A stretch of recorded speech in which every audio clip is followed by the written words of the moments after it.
Hey guys, so breaking news.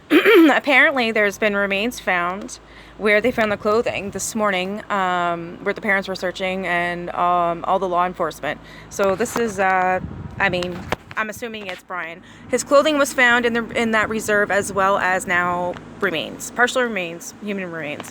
So here I'm gonna play the clip. Items of interest were located at the Carlton Reserve. Let's also break down a word that's on our screen here that we can't ignore because it's curious and it's worth a conversation. And speaking of conversation, we're going to The remains are underneath that tent you see here. As we do hashtag AJB questions and comments here on screen in a bit. But the word I want to focus in on is Eagle 8 HD is live right now, at the time now 2:53 Eastern, live right now over Myakkahatchee, over this area. But the word I want to focus in on is partial. Right. Partial Important. human remains. That's right. What does that mean? So let's break down what that could mean, because it's really important, because if human remains were found, I think this is a different or somewhat different conversation. The fact that it was partial human remains. Okay. And let's also not let it fall too far away from our conscience that this is the second time that we have had human remains found in this story. Of course, Gabby Petito's remains were found in Wyoming. The process that had to follow after that to confirm that the remains did in fact belong to Gabby Petito and the family being notified. Now, heartbreaking of a day that was. But here we have partial human remains that have been discovered. And while that could mean a variety of different things, that's so open-ended and vague, but perhaps we can have a little bit of a conversation here as to what the reason is for partial. Yes, we understand that it's clear that it's not, that the human remains are not entirely intact, but why aren't they entirely intact? We have been talking here at great length on WFLA Now about, this is an area known for gators. What do you guys think? Do you think it's Brian Laundrie? I mean, I kind of hope not, because I want to see justice. Gabby deserves that much. Known for coyotes, known for panthers, known for snakes. And if this is the discovery of a body, as grim and as gruesome as it is to have this conversation, if this is the discovery of a body that has been there for an extended period of time, Florida wildlife has gotten to that body. No doubt about that. But if the body was underwater, well, then it rules out what kind of wildlife perhaps would have been able to have gotten to these remains. And that's one scenario that is plausible as far as why it's partial human remains and not trying to be funny, but maybe he really did get eaten by an alligator. Entire full human remains. And not to get too gruesome, but obviously the partial is important because the part of the body would lead to a quicker identification.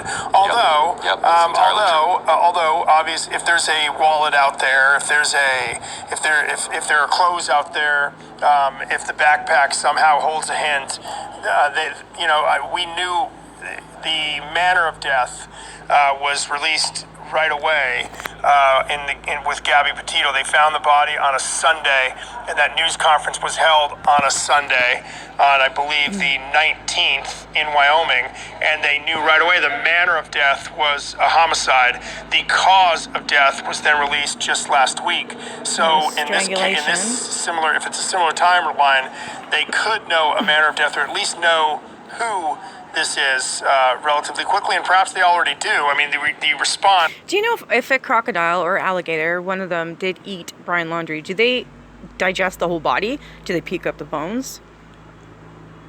I mean, is it even... Yeah, I guess it would be possible. I don't know. Has been interesting. JB brings up the point that in the beginning of this case, there was some other remains found out there. They determined pretty quickly, it seemed like within hours, that they were not Brian Laundrie. In this case, these human remains prompted a lot of activity there, including Laundrie's parents coming out there, including an FBI release, one of the few FBI releases we've had in this case about what was found out there. They didn't say remains. Let's be clear. The FBI did not mention remains, but they mentioned items of interest, and it's only the second time, really, or third time we've seen anything from the FBI as far as a news release in this case. So that does tell us something about what is suspected at this point of exactly who that is. Let's go split screen for a moment, but before we do, we can't ignore what we're watching here. It appears a law enforcement crew on a John Deere style of vehicle has been navigating through the reserve or through Myakkahatchee, through the park itself, and now they have disappeared into the trees here. That area on your screen, underneath those trees, that is where all of the attention is being paid. And it's an area, I can't help but wonder, Walt, what this would have been like if these remains were discovered on our screen a couple inches to the left, or a couple football fields. If it was in that open field there, sure. Then we have a lot more, news right? choppers, drones, I would imagine, everything going up over the area. I wonder if then the FBI would have requested a TFR, if they would have requested to get, aerial vehicles, news vehicles out of the air. And to be clear, we don't know that for all we know, the white tent, that's the blue tent. That's the blue tent. That's just the a blue weight. tent is just a fence post, if you will. Yep. There's no tree there. They wanted to cordon off an area around the white tent. We do not know what they're doing under the white tent. We don't know if that's where the remains are, or that's where they're analyzing the evidence that they found. So, and again, it is a thick stand of trees, and in that way, I guess it is lucky for the FBI because they, obviously we would not want to show human remains live on TV or taped on TV either, or recorded on TV. So. The tape is interesting because they've partitioned off this area, and we don't know why. But it just could be to establish a large enough perimeter to be even to double check. All right, what do you guys think? Do you think it's Brian Laundrie? I mean, I really hope it's not. I want Gabby to get justice, and this is not justice if he's dead. And if you do think it's him, what do you think happened? Let me know all your answers in the comments.